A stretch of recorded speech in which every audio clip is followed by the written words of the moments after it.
Good morning, fools. Welcome to the All Jammed Up podcast presented to you by Music Never Stopped. I'm your host, Clint. I'm your co-host, Chloe, and spring has sprung. Well, we're all jammed up and we're ready to blast. It's time for Clint and Chloe's Music Podcast. I was trying to roll my R's on that. Yeah, you didn't do that good. I didn't. You No. didn't do that good. No, sometimes when I laugh, I... That's pretty good, huh? could use more pitch. All Rata. right, and that's onomatopoeia with Clint and Chloe. My, what a word. Did you ever have to learn the song for that? No. Okay, I won't sing it, but I will probably later. I'll probably sing it a lot now that it's in my head. Spring has sprung, though, and I'm fired up, I'm feeling it. and it makes going to shows better. Makes being outside Alive better. makes being inside better. Spring is superior. I really do feel like I'm alive this time of year. Especially like when we lived in Florida, it was kind of just like the same thing all year. Yeah. You know, just hot. But like now it's like you can feel like the energy shift when the weather changes. Yeah, everything wants to be outside now. Things are chirping, things are growing. It's March too, so we have March Madness coming. We'll have a bracket for you guys next week. More info on that Monday. If we were still in Florida, I think we would be I think we would be at baby cricket season right now. The baby crickets are starting to wake up from the ground, and It then would be they go dead back Bob to sleep. season for me. It would be probably a naughty dead Bob season. We used to have these like big flower, like they were like like bushes kind We of. had like a massive, it looked like a huge aloe plant. My mom's FaceTiming me. And these like big ass yellow crickets would like feed on, and they would like eat the bush. It was a huge bush, like It was massive. Yeah, like my height. Yeah, And they would eat the entire bush, all the way down. and it was just like 100 of these like, they were huge. Well, they would start out the small black and red Yeah. ones, and then they would eat everything, and then they would disappear for like a month, and then they would come back, these disgusting full-size yellow, like fucking Beetle cricket. 6-inch, like they're not a foot long, but they fucking felt it. Yeah, They I were know, like they're 6 big. inches. They were huge. Hate cricket season. Yeah, that was a crazy time for sure. You know, it was kind of our first garden we had too. So and then we had that lady come over, and she was like, "Can I kill these for you?" Oh yeah, what'd she do? Yeah. Like cayenne pepper and like bleach vinegar or something. She Yeah, and she put it in a spray bottle and just came to our house. and it started worked. Yeah, it worked. I was a bit too late. That tree was a nub. Yeah. So that's just. So there's our spring tangent. We haven't seen each other all day, so we're No, just Clint's been driving around. ripping right at it. I've been stuck at home. All you bluegrass junkies are gonna love this interview today, especially if you love Larry Keel. We have DJ Roller, who fire name. Yes, Start sick. things Good off. choice. He's a mandolin player out of Richmond. He's a teacher. He's doing some interviews too. He interviewed Matt Mundy from Aquarium Rescue Unit, Wow. and he's just in it for the love of the game, dude. He just loves music. He knows a lot about music. We talk a lot about bluegrass, and like he's been into bluegrass for a long, long time. So he's like, we get into like what the Billy strings like means to bluegrass, and like what like That's awesome. Yeah, That's so- a cool topic. and he's really into Larry Keel too. So like he teaches me a lot. If you're into bluegrass, I think this is a one you'll really enjoy. And then on the back end, we talked about doing Celtic and Gaelic, but Celtic is like the dad of all this. And Gaelic Gaelic's- is So we're gonna focus in on Gaelic a little one bit. of the children. Yeah, we're gonna focus this on Gaelic. Chloe has some reading she did today. I listened to a couple artists that I want to talk about. So we'll touch on all that on the back end, and then yeah, we'll kind of probably just ramble like we usually We'll do. see what comes up. But yeah, DJ Roller interview now. Go check him out on Instagram too. He plays in a couple different projects. He's doing some teaching stuff too. I really enjoyed talking to that guy, and I hope you guys enjoy this interview. Honey, you're listening to some all jammed up. Where do you live at in Richmond? I actually live in one of the suburb areas, Forest Hill. So like Okay. we're still in the city technically, but we have a house. Me and my Gotcha. partner. Yeah, I lived in Scott's Addition for a little while. Nice. Yeah, yeah. That's kind of the popular area. That's where all the breweries and stuff were. So a lot of Yeah, I walking lived crowd there and stuff. like 2019 and then moved like right after or during COVID, I guess. Right next to the Broadberry, which was pretty cool. I got to just walk over there whenever and catch shows. Dude, you might have saw me and my other band play. What was your other band? The project that the old Rouse band. I do several different projects as a mandolin Hmm. player. You kind of just you have to do whatever. Yeah. Take whatever's given to you. Are you familiar with the band South Hill Banks? Absolutely. I filled in for Eric last year at a gig for them. So yeah. Okay. Yeah. Yeah, I remember seeing them in when I lived in Richmond, and then they just like stopped touring for a little while, and then it looks like they're kind of coming back now. I think it's just their availability. You know, we're all getting older, Okay. man. You know what I mean? Yeah. It's just life. I think Ryan, one of the members, original members, he moved out to California, and so that kind of like changed the dynamic slightly. But him and Eric were the kind of the founding members. Yeah, Okay. Yeah, they're cool dudes. I like those guys. yeah, I never met any of them. I was seeing more like I was seeing a lot of like Kendall Street Company when I lived in Richmond. A lot of the more jam bands like what's that Grateful Dead what's the Grateful Dead cover band? Kind of Um, there's a couple like. there's Are like one with the older guys. you talking about the Allman Brothers cover band, the Skydog? Those guys No, are I fire. saw them. Man, it's like something groove or I don't know. I don't get out enough. yeah, I can't remember, but I used to see them. It's gonna come to me at some point during this interview. Yeah. But what's the bluegrass scene like in Richmond? Well, I moved here 10 years ago for work, pretty much because I'm from like southwestern Virginia, and it's just Okay. nothing out there. Or southwestern Virginia wouldn't claim me. I'm from Southside Virginia, so it's like it's a Where debate. But specifically? South Boston, Virginia, so near Danville, Virginia, so like 2.5 hours west of Richmond, so it's west of here, right? Yeah. Um, I came here for work, and then really I try to see what the scene was, and it's just a bunch of old dudes who are kind of running jams and stuff, and I was like, all right, well, where's the bands, right? And so South Hill Banks was probably one of the ones that were the younger guys, but Jackass Flats would have been previous to them as far as like your jam band stuff.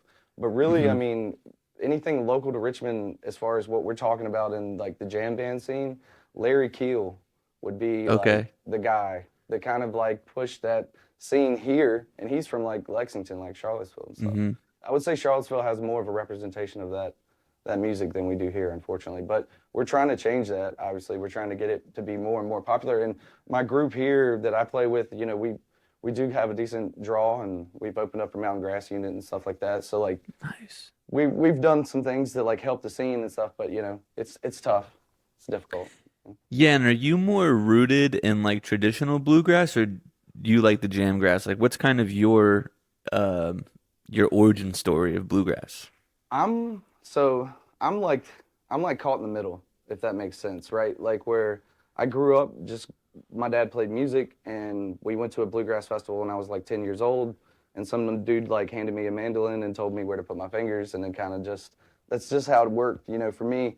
But Hmm. I'm self-taught, so I never really I had to go ask people, hey, what are you doing? How are you doing this or whatever, right? And that developed a little bit of a personality of how to talk to people, especially musicians, because musicians are weird, right? So uh, trying to like get information that like these people have like taught themselves or learned, and you kind of learn that like this music in particular is kind of passed down orally to begin with.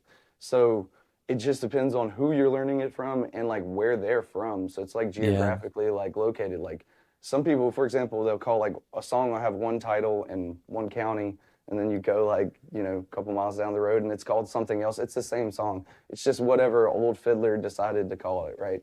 So learning that stuff from the festival scene was like really impactful for me. But I was not really a bluegrass mandolin player in that when I was 11, 12 years old.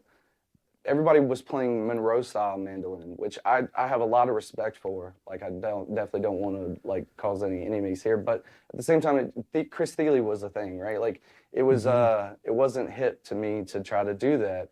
And I remember specifically going to Galax and having, which is a fiddlers convention. That's a competition. So it's not a booked band fiddlers like a bluegrass festival. It's musicians like myself go there. We are not necessarily signed or anything, but you go and you compete, and it's political a little bit, but whatever.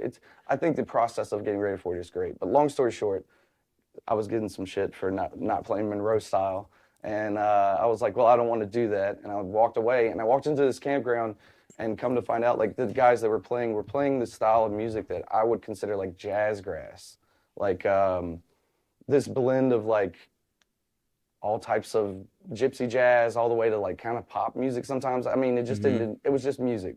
And so for me, I was like, I want to do that. That's the type of stuff I'm interested in.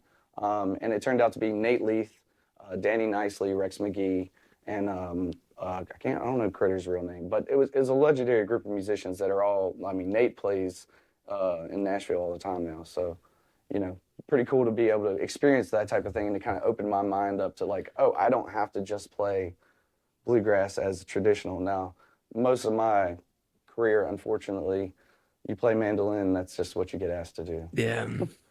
Yeah, you mentioned playing in like some competitions, and I've seen you like talk about that on posts and stuff on Instagram. What is like music being so subjective? Like how are they like determining the winner of these competitions? If I knew that, I'd have more ribbons. Like straight up. Is it like the speed that you're playing? Like are they giving you a song and it's like accurate? So the rule set typically is a public domain song, but it has to be a recognizable tune. So that's subjective in its own right, right? I can go dig up an old fiddle tune, and if no one knows it, then it doesn't really matter, right? So you've got to understand that, like, even the times that I feel like I've placed, it was just because I played something in a way that was clean, recognizable, and not a lot of my own flavor to it, if that makes sense, right? Like, they don't want embellishment in these things. They want you to play strictly the song, how it was written. And there's a lot of, I mean, it's a bad answer, I know, but it's a lot of subjectivity in that. And then there's also, I don't want to be a curmudgeon, but there is something to like who you learn from and having a little bit of a reputation going into some of this stuff. Yeah, Which I feel lost like for 19 years straight before I ever got a ribbon, bro. So it's a little bit, for me, it was just the process of preparing a fiddle tune. You have to play it like a couple times through. You don't do that in a normal setting. Like normally I'm passing it around the circle or whatever, right? Like I'm not normally playing a solo 3 times through. So preparing for that once a year, a couple times a year, for me, it was very helpful, especially of like structuring what I was trying to do. As someone who didn't grow up, taking lessons from someone, I kind of just had to piece it all together myself. So there's value to them, I would say, but I don't put a lot of stock in the results. okay. Yeah, I feel like I heard a quote one time of Billy Strings like winning an award, and he was talking about being like excluded from some circles because of like the way he played, as it was a little, embellished, like you said, and out there. It's funny to think like someone like him being like excluded from something for being a little different, and now they're probably like, oh, that's the guy that we didn't have in there. Well, also, I think I relate to Billy a lot, and this is where I feel like I'm in the middle, right? Because what I use foot pedals, I use all this other stuff too, right? Like I'm not, in our live shows, we do a little bit of trad, we do a little bit of whatever, right? So, and I also play in the Garcia Grisman cover band where we do a little bit more spacey stuff, right? So, there's opportunities for me to not sound like a trad mandolin at all. But I think that especially with Billy, I relate to him in that aspect where it's like, there's a lot of expectations for you to play something the way other people want you to play it. And it's like, I put a lot of time and effort into learning to play the instrument the way I want to play it, Like, so like, let me have my own voice. And I find that the most interesting musicians to listen to kind of have their own voice. They're not the stale, like cookie cutter, oh, he played so-and-so's break from 1946 or whatever.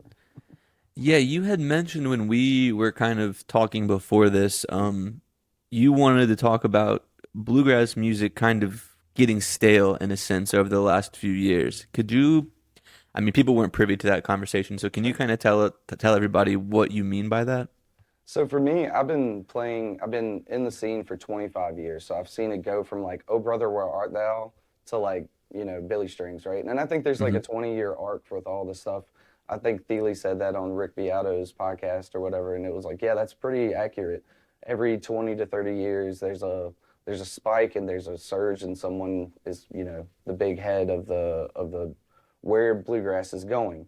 So for me, I have listened to so many like unique, especially just mandolin players. Let's just talk about mandolin players, to where now we all kind of agree that like I don't want to begrudge anyone or anything like that. Like I wish I could go back in time and go to a music college and take mandolin, right? But like when we're all taking the same curriculum and we're all learning the same thing, a lot of times that gets amalgamated into like one sound that comes out, and it's Hmm. very well produced, and the people that play that way are excellent. But I feel there's less originality with that.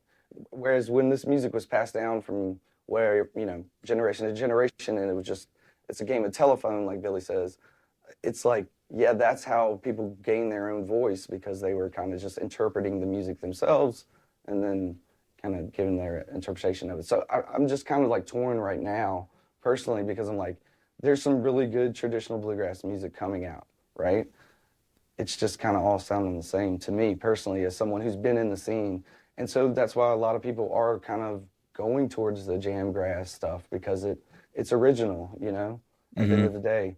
I just hope that we don't like become the new gatekeepers and then Yeah. that's the only thing that happens. Yeah, and like I think too, it going more towards this jam grass so it can be unique and people have their own sound. Is it all just gonna be people trying to sound like Billy Strings? Like, is Yeah. that what's gonna happen? And I mean, I think that the problem with that is that like Billy sucks up a lot of the oxygen out of the scene just by existing, and I empathize with that for him. Like that's not a criticism of him. He's really good at what he does, but then a lot of times people kind of burn out on just seeing him and not Hmm. necessarily expanding their horizons to other people in the scene. You know what I mean? Like I know other people that have come off the road who were making money doing it, who were just like, yeah, I mean, we can't sell tickets out west, so it's like I'll just stay home and play. So, Hmm. it's just kind of it's disheartening. Yeah. Yeah, and who are some of these bands that you think people should be going to see right now? Like, there's a few that I really like, but I want to hear like who are some So of these for newer bands? Go so for ahead. me, I'm just gonna fall back for a second. I like Larry Keel's stuff because Larry, for me, was like like he was doing All Fall Down before, like he's got recorded versions of it. So it's like he, to me, whenever Larry's in town, I'm going to see Larry. That's my Hmm. guy. That's my Billy right now. uh, Okay. but as far as like newer bands and stuff, it just depends on what type of flavor. I love Mountain Grass. That was a good show. Opening up for them was awesome. They don't have a banjo player though, so it's like that's even more conversation for is that bluegrass or not, right? Like if you talk to the trad guys, if you're talking to somebody specifically, bluegrass is created with the banjo, but you can't tell me mountain grass unit doesn't like rip in the jam band setting. So it's like Hmm. it depends on what you wanna go for. Like what's your vibe? Are you going for like just a straight experimental acoustic music? Because that's really what I like to do. Um, get away from like all the pedals and stuff, and but don't necessarily just play bluegrass. We're just using the ensemble of bluegrass to create that vibe. Okay.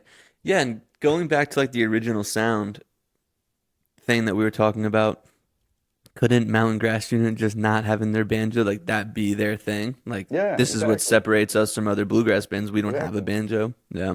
I mean, I've always been extremely open-minded with that stuff. It's like I was actually talking to one of the guys who was in Larry's band. His name is Will Lee. He used to play banjo for him, and Will came off the road years ago. And I was actually talking to him at a festival last year, and I was like, "Man, you guys were so progressive at the time in the '90s. Like, there was nobody out there doing that type of stuff. It's very inspiring to me." And he's like, "Stop. We play music. Like, I don't care what you call it. You know what I mean?" And so I've been very open-minded to that a lot of my life musically, where it's just like I just want to play. You know what I mean? Like Mm-hmm. it's up to you to interpret it. If you enjoy it, great. If you don't like it, like there's other people that are doing it. You know what I mean? So as far as like how that interprets into new bands, I'm torn. I'm really torn because it's either trad or it's like jam band right now, and I don't want to live in both. You know, I love both, so I don't Yeah. want to pick. Yeah, no, That's why it's hard to name bands, to be honest with you, because I'm like, I'm gonna piss people off if I don't say my friends' bands who are doing trad stuff, you know, then they're gonna get upset. people can get pissed off. It's all right. That's what I You mean. also had a mention in that conversation we had of like comparing Bill Monroe to like Billy Strings. Yeah. So like if you look back in time, and so unfortunately, because we play this style of music, you almost have to become like a historian. Like you have Mm-hmm. to go back and you have to follow the family tree back to whoever played. Bill Monroe wasn't the only guy doing that style of music at the time. He was the first one that hired Earl Scruggs and Lester Flatt, and that's kind of how bluegrass created its thing. But before, Commercially. yeah, commercially, exactly. So Okay. like in the day, there were jug bands, there were banjo bands that were just full like ensembles of banjo. There were mandolin orchestras. There were all types of weird niches in this subset of acoustic music. And I think there was an interview in Riata Gibbons. I think she said white string band music became country and bluegrass, and black string band music became blues because that's Mm. how it was sold, right? And so it's just I think the timing of it was just really what was happening for Bill. Also, he had a really big encyclopedia of songs as far as him and his brother, because before Bill Monroe and the Bluegrass Boys it was Bill Monroe and Charlie Monroe. So there's a lot of stuff there where he had just a ton of material where they had been touring. You put a really great band together and things just click, you know what I mean? So I see the same type of thing with Billy, right? Where for me, Billy has figured out how to sell this music to the masses, right? Mm-hmm. Like running through the pedals, having consistent sound, being able to have the EQ and the stuff that people are recognizing when they go to a rock show, kind of similarly to when they go to see Billy, it's like, oh, I recognize that, right? That's not necessarily something that was done before him. But, were there other people trying it? Yeah, but I think Billy kind of put the pieces together in the right way at the right time. Who were the other people you think were trying that before Billy Strings? My biggest, is Larry Keel. I'm just a Larry Larry Keel Kale. person. Okay. And because if you look back, Larry was playing in a band called McGraw Gap in the 90s. They went to Telluride and they won the Telluride Bluegrass Festival, I think in 94 or 95. And I'm going to have to get fact checked on that. But point being, they were like playing this weird jazz grass stuff it was acoustic, right? But it wasn't bluegrass. Like they play a song, a wheelhouse, which is like a Bill Monroe tune. And they call it Mm-hmm. Waffle House because do you know much music theory? They they put a tritone in it. It's like a jazz thing. They turned a normal fiddle tune into this weird jazz tune just with like a Mm-hmm. couple of things. So for me, it was always like, oh, these dudes are fucking cutting edge. But before them would be Hartford.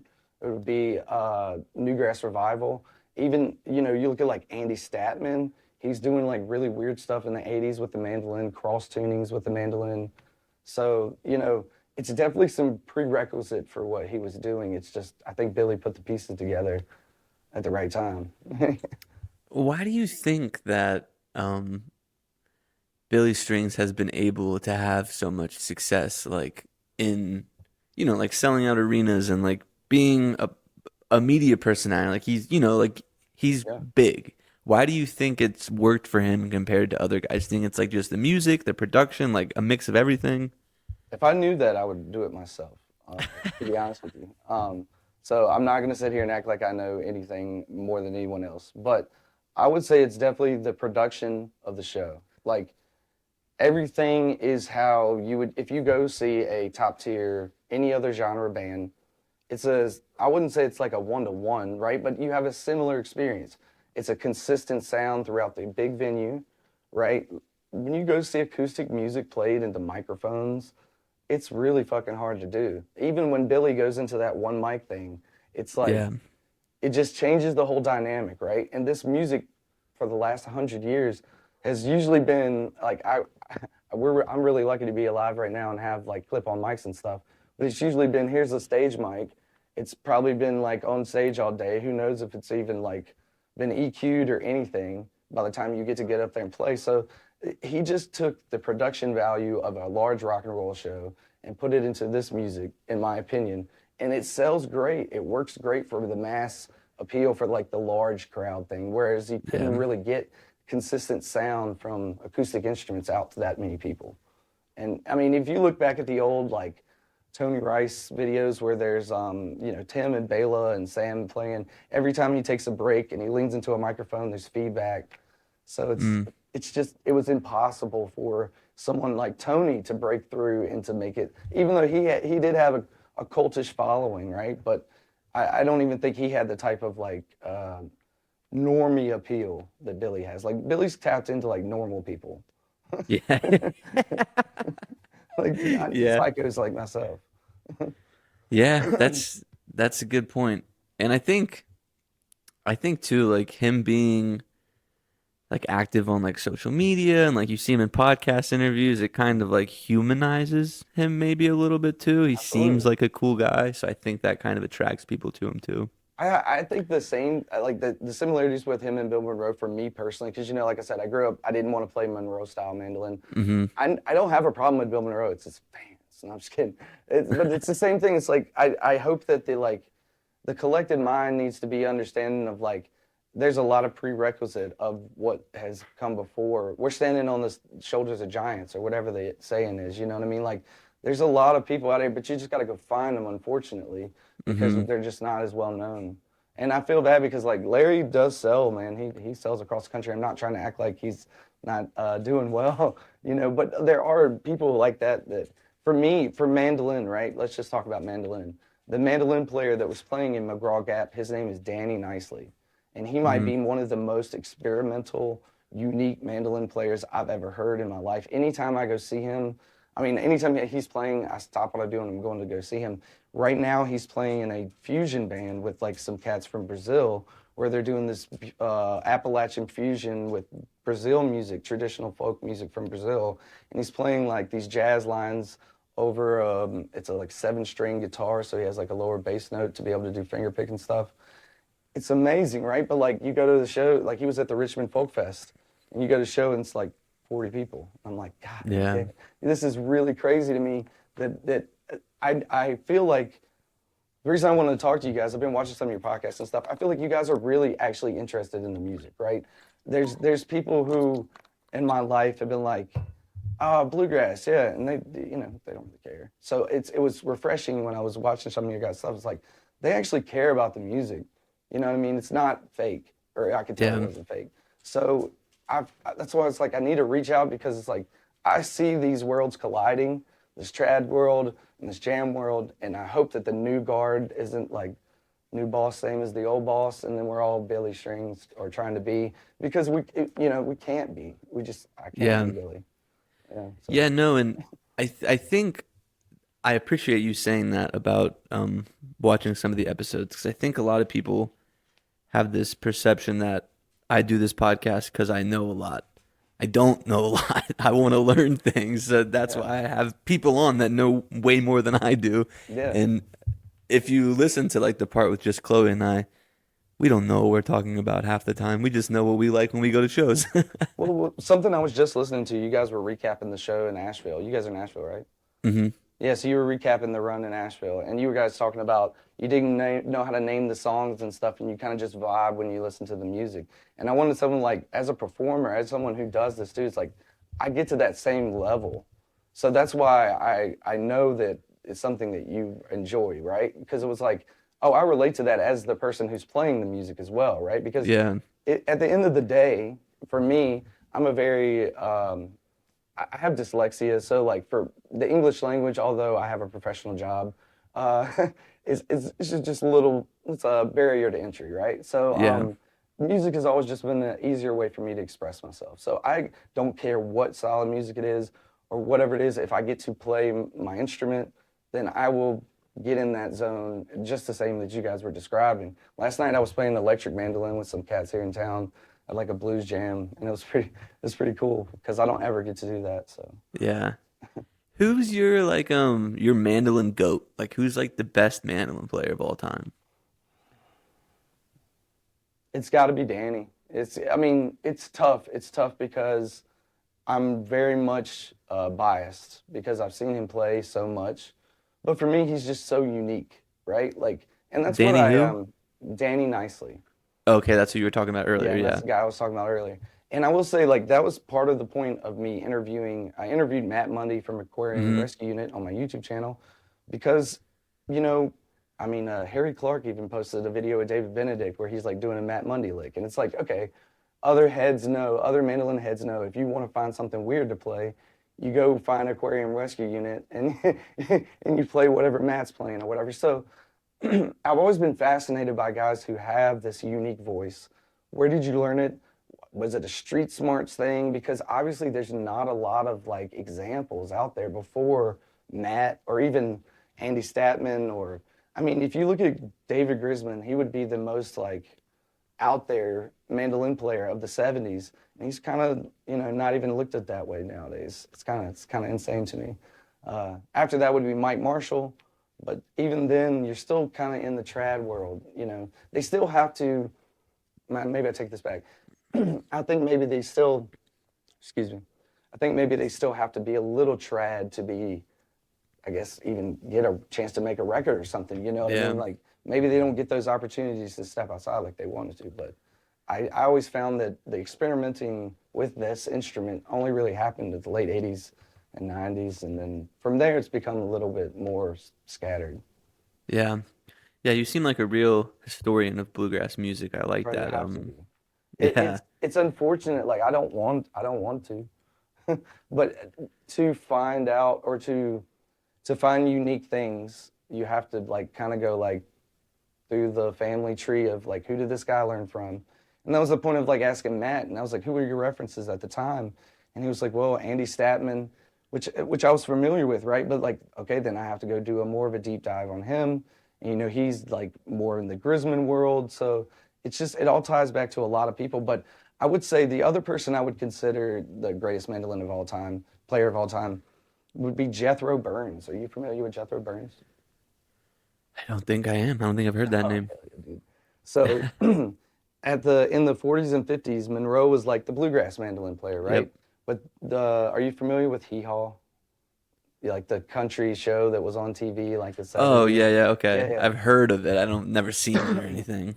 So the precursor to Hee Haw was like, it was like two channels on TV, and they would have these people come out and do dances and stuff. There was a comedy duo called Homer and Jethro.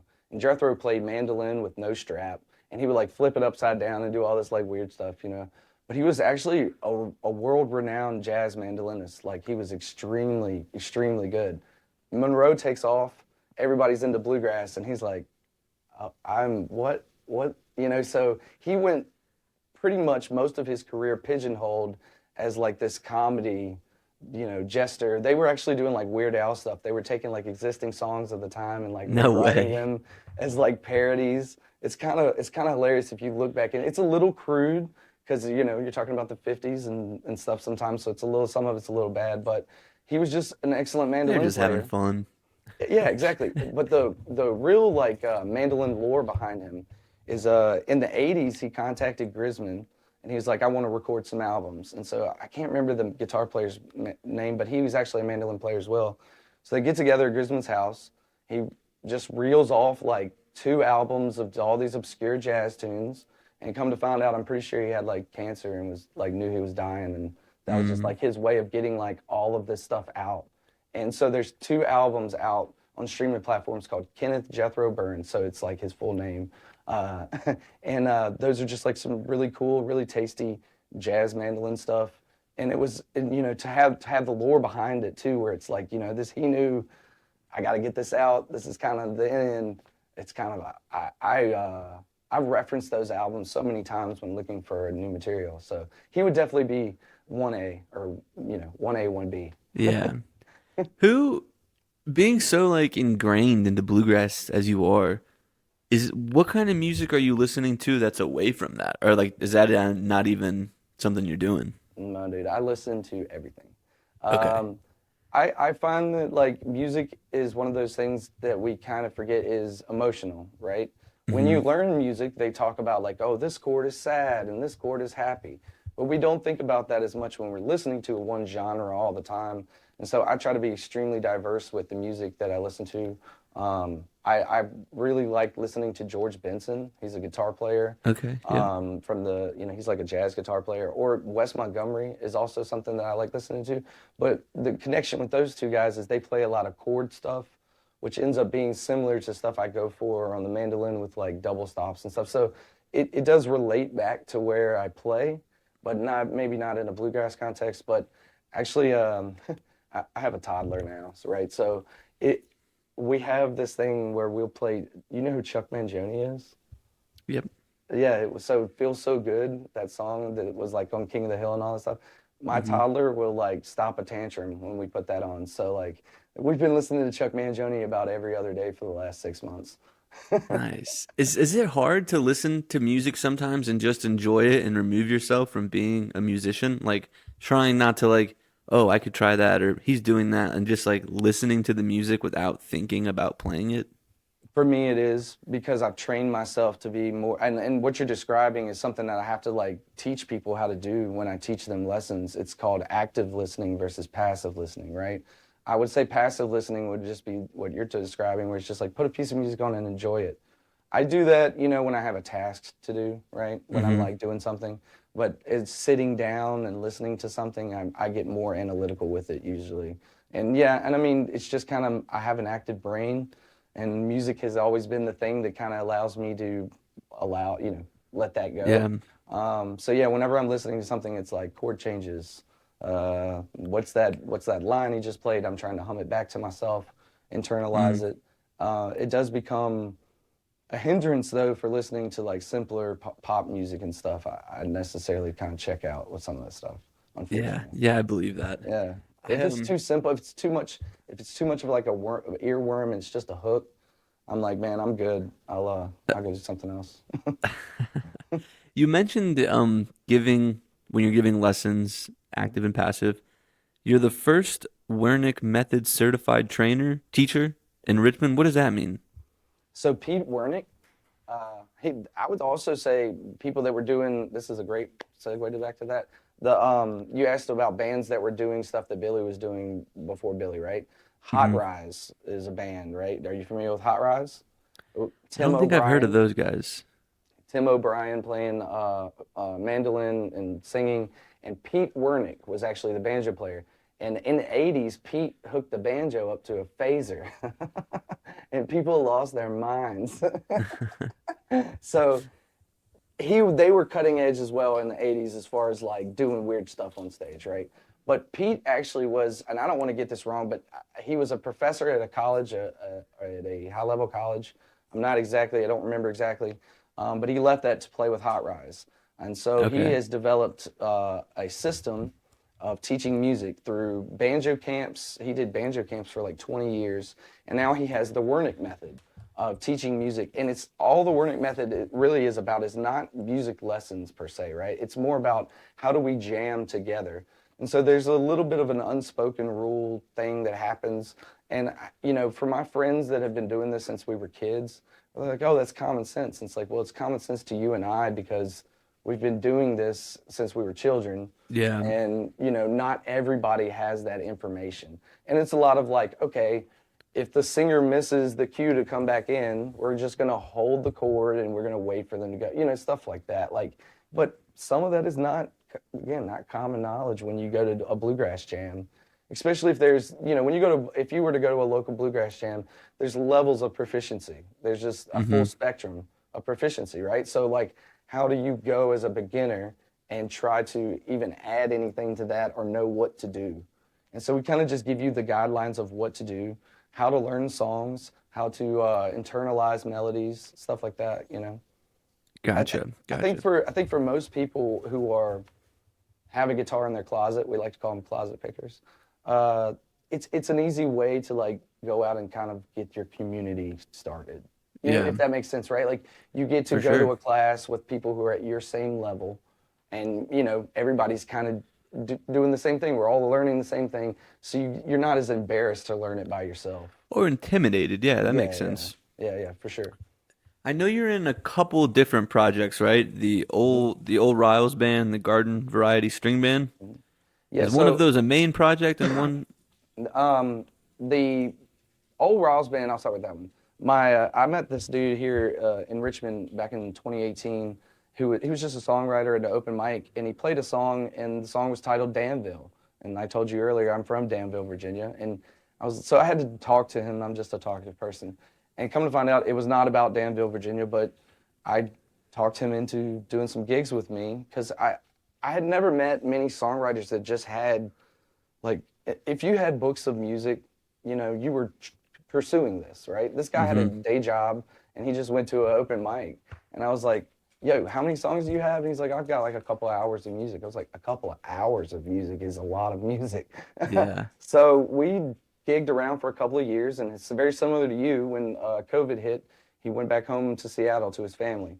And so, the music that we had recorded was out, and for some reason it started getting some streams, and he got enticed to go to a studio and start recording some stuff. So we're starting to for us, we know the encyclopedia that he has, and we have the capability to record remotely and put out that encyclopedia, because for us, it's a little nostalgic, right? Like we toured, we played around town for like 3 years. We just want to kind of get that stuff out to be like, yeah, we used to play that, I don't know that we'll ever gig or do anything again unless somebody writes me a big check.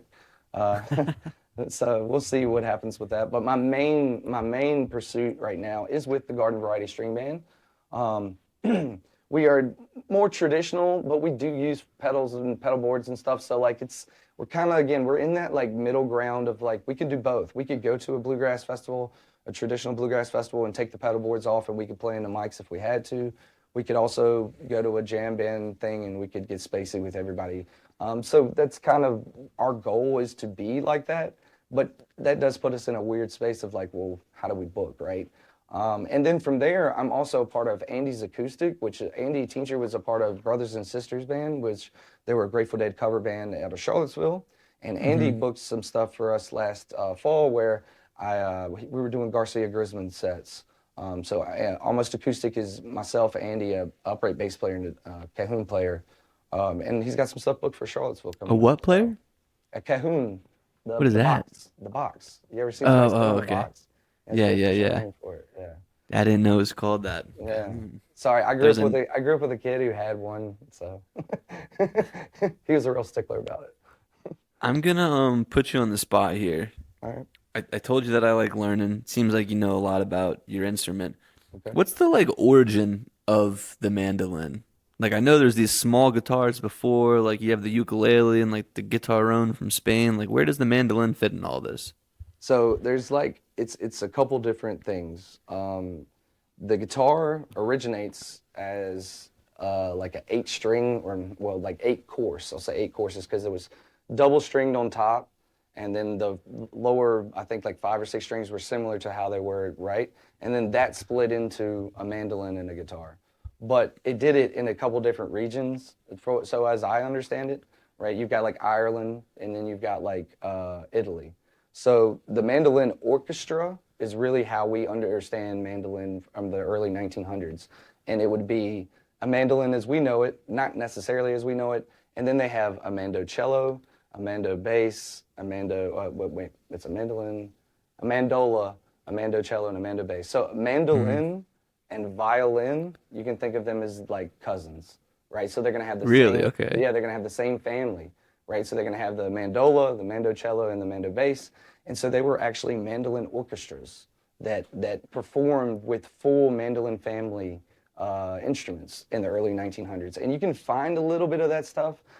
Dave Apollon would be the mandolin player from that time period that like everybody cites as the best mandolin player of the early 1900s. But from there, how we got modern mandolin was because of Lloyd Lowe. He was the first person to take F-holes, like this one, and put them on a mandolin. Before that, they were oval holes. They were all like ovals and shaped like a round. I don't know if you've seen them before. Kind of like the one in this blue thing up here, which just a round tater bug with a round sound hole.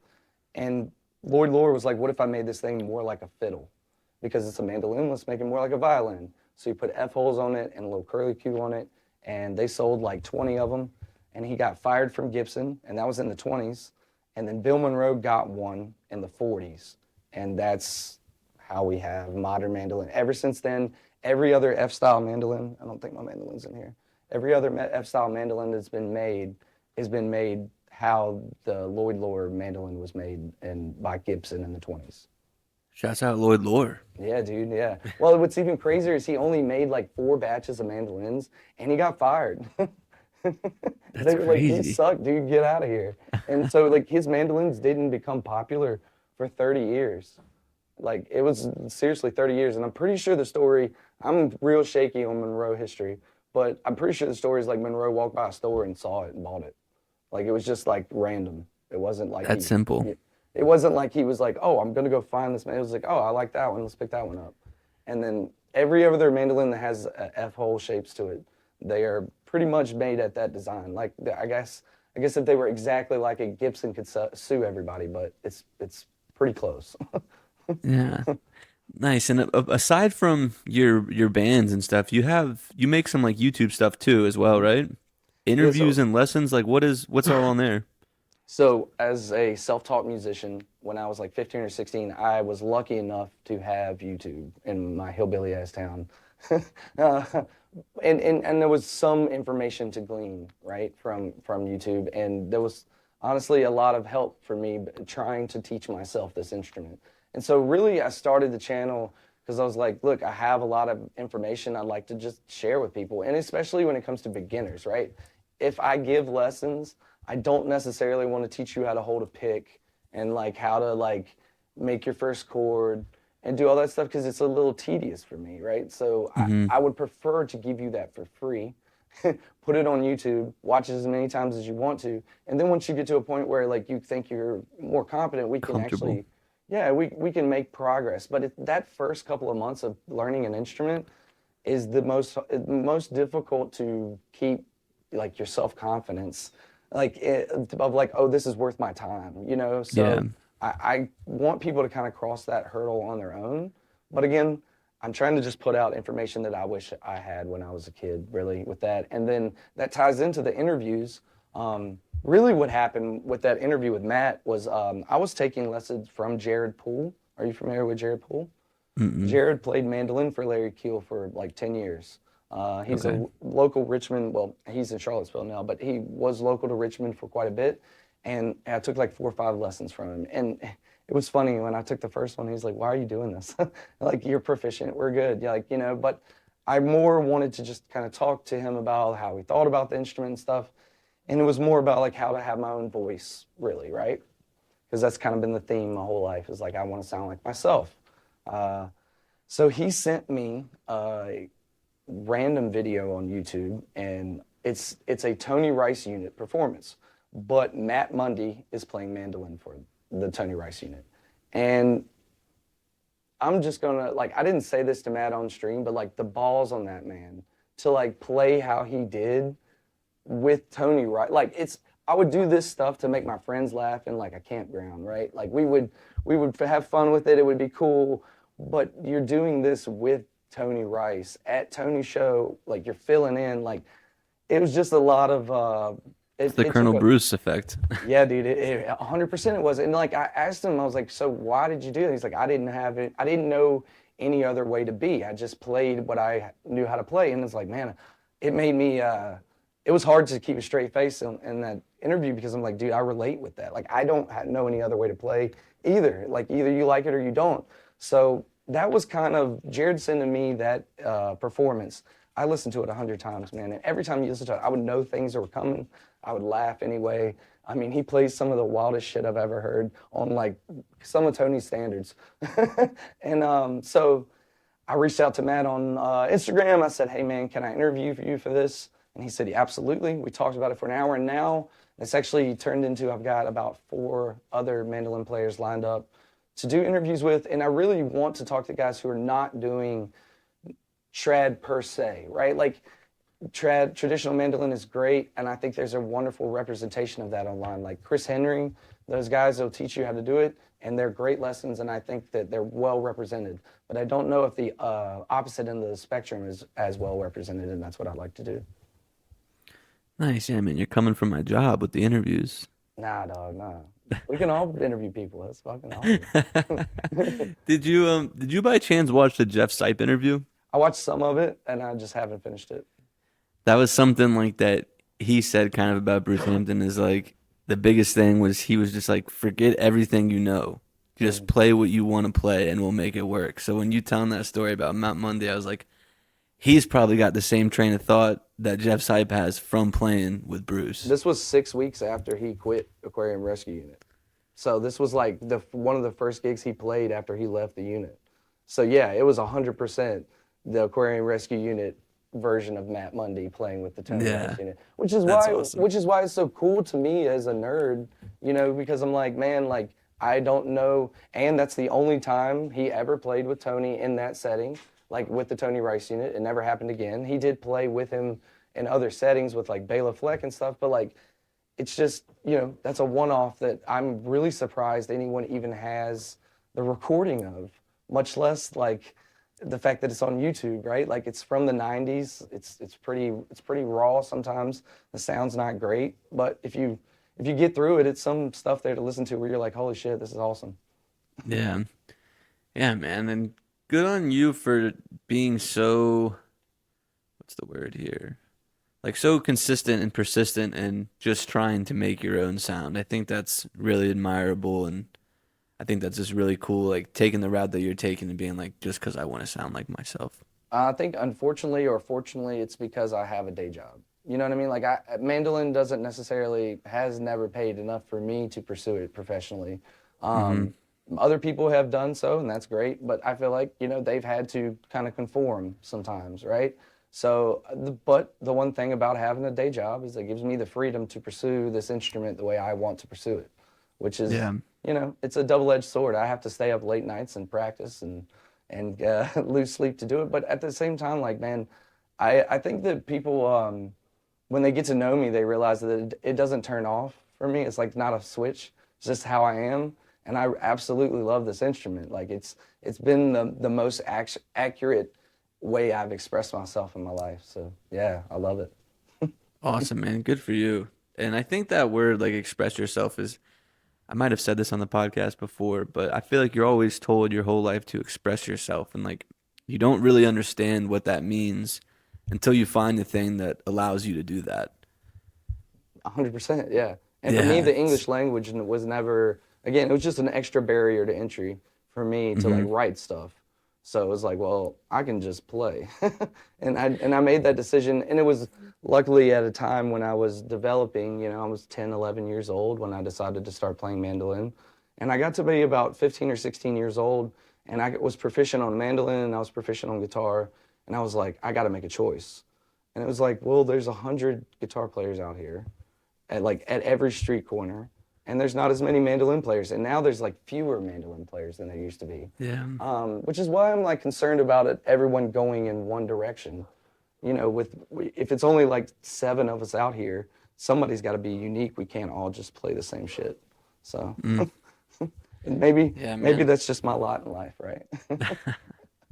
Cool, dude. But before we wrap up, is there anything that you want to plug? Anything that you want to let people know before we wrap up? Absolutely. So definitely, I have recorded music out, DJ Roller. It's a little rough, but for me, I wanted to see could I do it. It was all live performances in the studio, and I kind of recorded with some people that I respect as far as musically. So those tracks are out. Please check those out. Also, the old Rawls Band stuff. We're having a new track drop on the 20th of this month. So we're going to trying to be putting stuff out throughout the year. All those social medias are connected to my YouTube. So yeah, go to my YouTube as well, DJ Roller. Awesome. Well, DJ, man, thanks so much for coming on. This has been a lot of fun. Thank you. Yeah, man. We'll do it again sometime. Hit me up.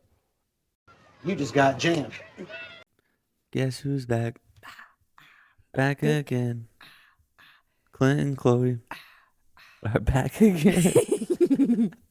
Here we are at the chair. Yeah, we're in a new. We haven't. Been up here in a while. Yeah, No, usually the we've been couch or downstairs. we've been prioritizing our comfort lately. You gotta do it. Gotta prioritize. That's the one thing I will say about this. The clock's changing too. Is like, right now I feel like it's 4:00 yeah. because it's still so bright outside and it's warm. So I'm like, oh, it's 4:00. I got the whole evening still to do things. It's 6:15 on Wednesday. Well, it's 6:09. 6:09. Let's not get ahead of ourselves. I always we don't have to time travel. I round up or down to You the, do, to the and quarters. you pick really weird directions to go. Well, that if If it's something- 6:09, you go to 6:15, not 6. I would go to 6:10.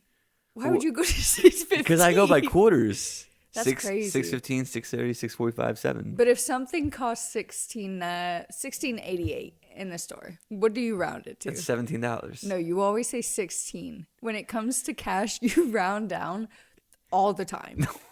You Don't. do. I promise you, something will be marked at like $19.99. You're like, damn, it's only $19. Like, well, it's actually kind of 20. Well, back to what I was saying until you started attacking me.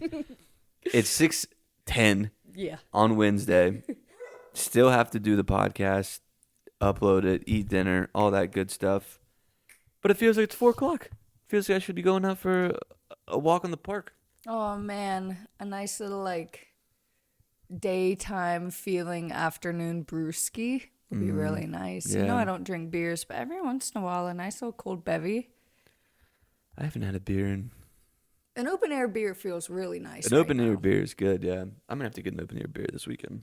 I'll open air beer with you. A Corona, perhaps. So I work Saturday. I We said could I do haven't had a beer. I had beers last week. Not open air though. It was cold. It was cold. So what we'll do Sunday, we'll brewery hop for a little bit. We won't get drunk. We'll get a little bit tipsy, get a little giggly, brewery hop, and then I think that we had something to do, so we'll go do that. Okay, fair enough. So our Gaelic findings. Okay, so I want to start by saying, this music goes back a really long time. I will say too. I think Cajun and Zydeco Zydeco as being our first one was like a layup. Yeah. Like that's one that has like a clear cut history. There's Yeah. differences in like the instrument lineup for Cajun and Zydeco. There's people still trying to do it a certain way. That was a really easy, like straightforward one, I feel like. Yeah. And we were able to talk to Chubby. I don't think they're all gonna be that easy. No, because the whole like Gaelic section of the like Celtic group Talk a little closer. died off in like 1730. So that all like it's completely wiped out apparently. And then I haven't gotten to how. Hold on. So like what got wiped out? The Gaels. The Gaels. Yes. They were wiped out of Ireland or Scotland, or is it both? So Celtic music is like that entire region, and then when you like narrow Welsh, it down, Scotland, probably like Northern England, Yeah. Ireland. Okay. and then when you narrow it down to Gaelic, it's Ireland, Scotland, a bit of Wales, a bit of West Scotland, like the Isle of Man. Is it religious? Like, does it have any religion, like Catholic or Protestant, attached to it? I want to say it was early Christianity, whatever that translates to in there. I think that would be Protestant. That seems Protestant to me, yeah. Also, I like, as you may have found out in the Cajun Zydeco one, I like to kind of go back and try to figure out where things started. So, like, every time I've hit a new topic, I was like, okay, and go back, and it just takes me back like another 600 years. This music started, the earliest Gaelic poetry goes back past 800 AD. So, like, using the Gaelic language, which is like a slight off-brand of Latin, the first like documented uses were around 800 AD. So I'm like, we got a lot to And cover. it was just like words though. It was so. There was no music. It was just It poem. was poems. Okay. Yeah. But it was poems with the last words of the stanzas being rhyming or with the intention of having it be in a bit of a sing-song rhythmic tone. A lot of them also were like rowing songs, and that's where a lot of their, you know, how like the Zydeco had the sharecroppers that were making the music. This was like men out there rowing, going from one place to the next. And they were just are they still chant, just singing at that time, or no instruments yet? No instruments. Okay. No instruments for a while. I don't know yet when the instruments came in, but I was telling Clint before we started this, a harp is one of the main instruments. God uses a harp. So, like, I don't know when a harp starts. Kind of seems like a harp has always been around. Yeah. Other God instruments, uses harps. fiddle, flute, banjo, guitar, mandolin. Was there anything about an accordion? I think, hold on, let me see if this was the same thing. A dulcimer? What's a dulcimer? And then I did watch one video that had mentioned, a dulcimer is like a super funky kind of guitar looking thing. But there was a type of accordion. Okay. But I don't know the name for it. I don't think it was technically an accordion. So you definitely did way more deep diving than I did. I did deep diving, but I didn't get anywhere, I felt. So I listened to this band called Gaelic Storm. Mm-hmm.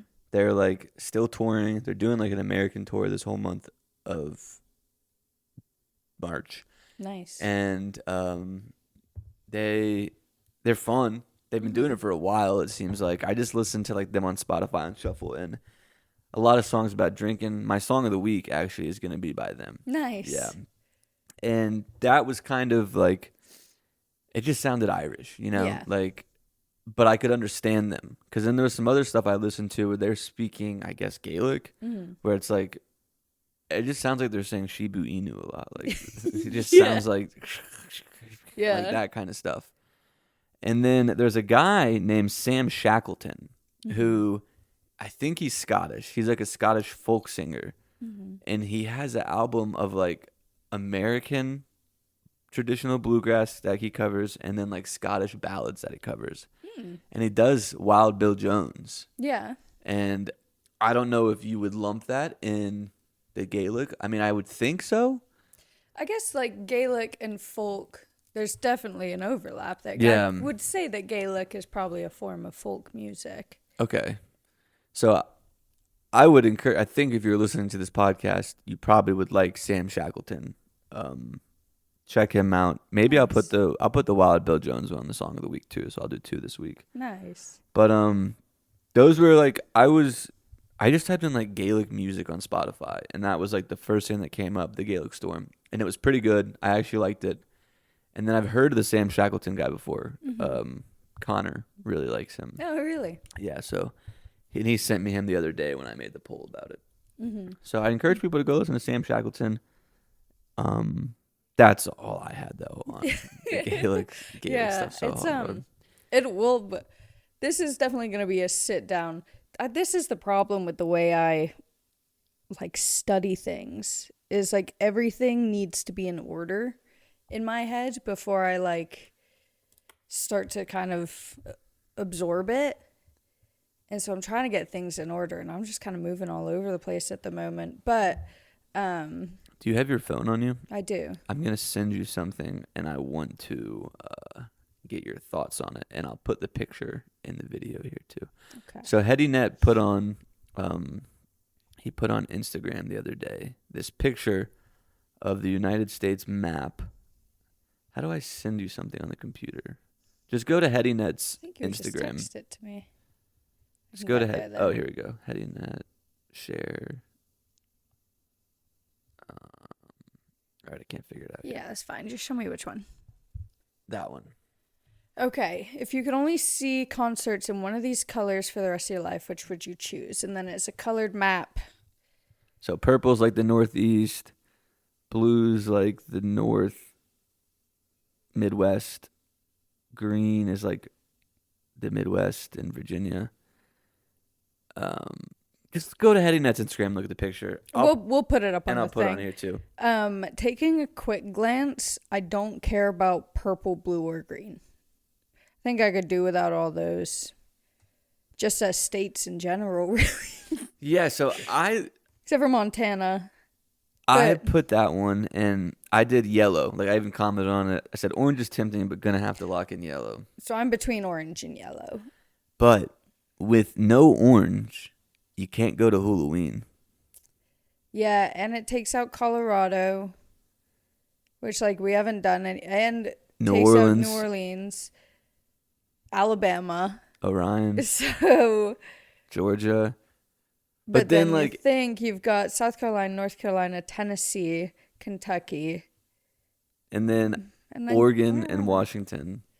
Yeah, And then and Alaska if there's ever anything over there. Tennessee, you still get like Bonnaroo. I'm just not interested in Bonnaroo. But I'm just thinking like festivals, because I mean the festivals that we like, Dark Star Jubilee is Ohio. is Ohio, so we couldn't do that one. Where is Ohio? Oh, up here. Green, yeah. Okay. And then West Virginia, not my favorite venue, but they put on some good events there sometimes. The New River Gorge one's a different one too. And But yeah, with Orange, you have everything they put at Sewanee. So you've got Yeah. Resonate, you've got Halloween, Spring Reunion, whatever they call that one now. Roots, Swanee Roots, yeah. Yeah, that's So hard. especially So I'm if you between yellow and remove orange. that we live in North Carolina, then it's Ah. like say that we just didn't even live there, and like we just could only go to concerts in that place. You know? So like, even though we live in a yellow, if we pick an orange, we can't go to any shows in North Yeah. Carolina. You don't get a liver's clause. But I think like South Carolina, you have the Poorhouse. North Carolina, you have Asheville. Asheville. In general. And Charlotte. Boone. Charlotte will get like big acts if you want a big act. Tennessee, you get Nashville. And Memphis. And Memphis. Kentucky, you get Louisville. Missouri, Missouri, Kansas, and Nebraska. Wyoming has the Grand Targhee Festival. Idaho is pretty. Spuds. Oregon I think Washington's the Gorge. Nice. People like to play there. And then Oregon, I don't know a ton about. I don't know about anything in Oregon. But either. maybe Veneta, Oregon will do a 100th year anniversary one day. If you choose orange, though, you do have the Sphere. You have the Sphere, you have Red Rocks, you have New Orleans, you have the Orion, and you have Sewanee, and you have Atlanta for Mental Awakening. Get your tickets now. Mental Awakening. So Will what do you be think? there? I do think, based on what we do a lot, I mean, I feel like It's totally a hypothetical. That's not important at all. But so hypothetical, but so serious. I think, I would personally, I would have to choose orange. Because realistically, okay, yeah, so we do Jubilee. That's out. Neither of us are going to pick greens. We would just do everything in Sewanee. That's like 4 festivals a year. yeah. But then you don't get to go. Then I don't get to go to the Orion, but I can go to St. Augustine. And if I'm not doing Orion, I would prioritize St. Augustine. Well, no, you'd still get the Orion if you had orange. oh, yeah, we have Alabama. Yeah, that is true. So you get the Orion, St. Augie, and This is Athens. like, we're thinking this strictly for just where we would see Billy shows. That's where both of our minds just jump to. Okay, where does Billy play? Because, yeah, you said Louisville, that's just, or Lexington. Where does he play? Both, I Lexington. think. Yeah. I think I'm a Team Orange. Yeah, drop your Jazz comments. Fest. Your team orange. I think I'm Team Orange. Okay. You're Team Yellow. I think I'm team yellow. What's your what's the one thing that's like, this is why? I guess you're right though. It is because I live in North Carolina, but like Asheville, I just want to go to shows in Asheville. Yeah.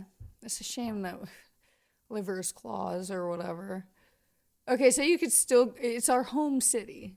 So like Asheville shouldn't count. Okay, if that was the case, then I'd probably go. Still hesitating. I feel pretty good about orange. Looking it over. If I want to go spacey, we got the Sphere, Yeah, I think maybe you're right. Red Rocks. There's like 4 venues in Colorado that are sick. Yeah. Okay. And that's debating maps with Clint and Chloe. I And do that's love a good geography. map. Really? I love a good map. Like, okay, to tell you what? Anything. Like, Trade routes. that would be cool. Like You could give me a map. You could give me a map and like darker red parts is car fatalities a year, and I'd be like, that's interesting. I wonder. like graphs the I same? wonder what. Yeah, graph. I just love visual representation. yeah. I want Visual a map. statistics are very satisfying to me. I want a map of like wildflowers in each state. See, that would be. I don't even care about wildflower, but I'd be like, we should go there and see what those flowers are like. If there's so many there. Oh, that would be nice. A little flower checklist, like bird spotting, Yeah, bird watching. That's what it's called. Bird looking. bird looking. We can go flower looking. I need to buy bird seed. You do. Don't you need- have a fuck ton under there? No, I used it all. I picked up so much dog poop Today? today. Nice. I've been thinking about it. So DP Queen. Ooh. Alrighty, I think that wraps this. Do you have?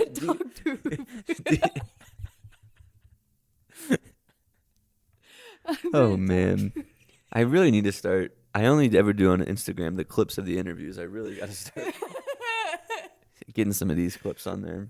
I started a new list today on my phone. I love to make thought lists. Oh jeez. It's a quick one. It's just Asheville places I want to go. I do want to go to the Pinball Museum, and I want to go to that food counter at the Woolworths. You remember that art? Yeah, we could do that this weekend. So those are 2 things I thought about today. Another thing that popped into my head: the Gorillas were on SNL. They were on SNL? Like this past Saturday. I know who the Gorillas are. Yeah, I think it was recent. It was this week. They played Clint Eastwood 25 years later. They released that song No 25 years ago. way. Call me a liar. That song came out 25 years ago? They're older gentlemen, like middle-aged. That's so much. 2001. Ah. So you're telling me the Twin Towers were still up when Gorillas came on? When they went do. It's Is that Clint Eastwood the one you're singing? I don't know. That's Get on my back, down my back. What's your one? What's Clint Eastwood? Clint Eastwood is I ain't happy. Oh, I'm feeling glad. Well, that's the I one got they some- sung. Okay. That's the one they sung. The one that I came out singing was just the first Gorillaz tune that That's popped into my head. What song is that one? Shaking down on the camel's back. Cause all you gotta see is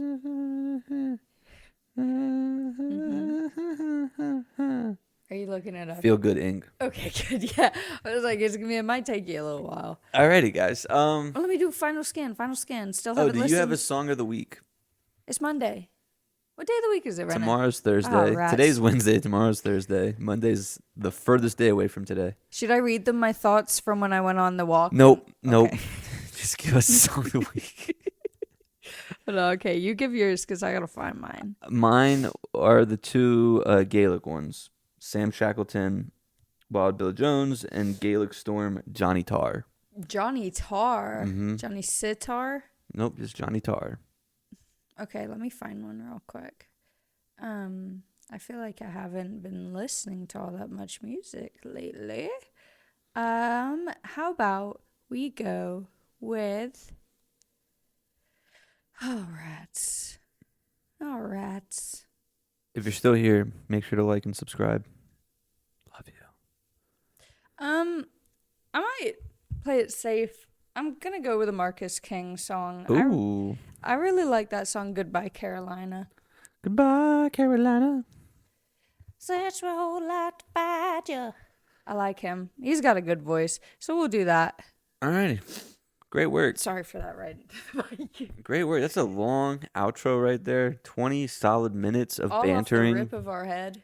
Yeah, that was what I was trying to think about the map, though. Maybe we should do more maps. Map overviews. Yeah. Should we study maps? Mapologists, perhaps? Map of the week. All right, I'm into it. You guys have a great weekend. I do want to have one last thing. Asheville people on Saturday, Sons of Stars at Pisgah Brewing is playing. They're like recording. They're doing like a live recording. Yeah, of their live set. recording. Those boys put out when they're. Ooh, yeah, they do. Okay. Those boys put on when Hot sauce on everything. Those boys put on when the time is right, and the time is right. I know they're gonna pop off this Saturday. So I'm coming right after work. I'll probably be in my scrubs because we're not missing it. That's gonna be a fun night. Pisgah Brewing, be there Be Saturday. square. Have a great weekend.